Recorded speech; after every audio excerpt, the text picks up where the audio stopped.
E se a razão pela qual a libertação às vezes parece complicada, for porque nós a tornamos mais complicada do que Jesus jamais a tornou? Quando os discípulos não conseguiram expulsar um demônio, Jesus não apontou para maldições ocultas, técnicas especiais ou passos complicados. Ele apresentou uma razão simples, uma razão que ainda nos desafia hoje. Quando comecei a ministrar cura, não demorou muito para que eu também me visse ministrando libertação. Como muitos de vocês, busquei aprender tudo o que pudesse para ser mais eficaz nessa área vital. Inicialmente, adotei diversos ensinamentos populares, acreditando que eles continham as chaves para o sucesso. Contudo, à medida que me aprofundava nas Escrituras, perguntas persistentes começaram a surgir. Essas perguntas desafiavam os próprios fundamentos de alguns métodos amplamente aceitos. Por fim, cheguei a uma conclusão difícil: alguns desses ensinamentos populares, em vez de ajudarem, na verdade haviam prejudicado minha compreensão e eficácia. Por favor, entendam que esta discussão não tem a intenção de ofender. Sei que este tema pode gerar reações fortes e valorizo muito amigos que têm opiniões diferentes. Meu objetivo não é desmerecer a terapia ou a importância de lidar com questões emocionais. Em vez disso, quero que examinemos criticamente crenças comuns sobre expulsar demônios, guiados pela palavra. Essas eram as perguntas tabu que eu ousava me fazer quando jovem, na fé. Mesmo aceitando parcialmente os ensinamentos populares, essas questões persistiam em minha mente. Junte-se a mim nesta jornada de reflexão e compartilhe seus comentários. Comecemos por examinar o próprio ministério de Jesus. Mateus capítulo 8, versículo 16, nos diz: ao cair da tarde, trouxeram-lhe muitos endemoniados, e ele expulsou os espíritos com uma palavra e curou todos os enfermos.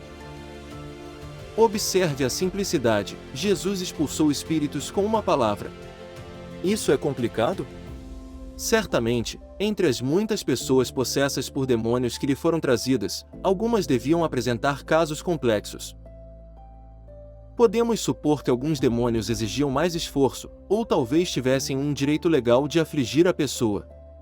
Você consegue imaginar Jesus dizendo: não está funcionando, este demônio tem um direito legal devido a uma maldição hereditária? Considere a imensidão do ministério que Jesus realizou em apenas uma noite. Com alguns métodos que aprendi, uma noite inteira poderia apenas arranhar a superfície de um problema profundamente enraizado. No entanto, Jesus expulsou muitos demônios, e o fez com uma palavra. Eis um ponto crucial: as Escrituras não registram nenhum caso em que Jesus tenha sido incapaz de expulsar um demônio. Ele sempre teve sucesso. No entanto, há um evento significativo em que seus discípulos falharam. Em Mateus, capítulo 17, versículos 14 a 21, lemos sobre um menino com convulsões. O pai o levou aos discípulos, mas eles não conseguiram curá-lo. Jesus repreendeu o demônio, e ele saiu imediatamente. Mais tarde, os discípulos perguntaram a Jesus em particular: por que não conseguimos expulsá-lo? Jesus respondeu: porque vocês têm tão pouca fé? E acrescentou: em verdade vos digo que, se tiverdes fé do tamanho de um grão de mostarda, direis a este monte: passa daqui para acolá, e ele passará. Nada vos será impossível. Observe o que Jesus não disse. Ele não disse que eles falharam porque o demônio tinha um direito legal. Ele não disse que eles precisavam encontrar e fechar uma porta que permitisse a entrada do demônio. Ele não mencionou maldições hereditárias ou a necessidade de saber o nome do demônio. Jesus simplesmente afirmou: vocês não conseguiram expulsá-lo por causa da sua pequena fé. Isso pode parecer uma afirmação ofensiva, especialmente porque esses discípulos já haviam expulsado muitos demônios. No entanto, Jesus, nosso modelo perfeito, estava certo. O que Jesus fez? Expulsou o demônio com uma simples repreensão: vá embora. Ele não realizou uma sessão de aconselhamento nem perguntou sobre o histórico familiar.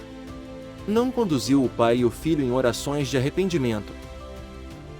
Ele certamente não se envolveu em uma longa conversa com o demônio.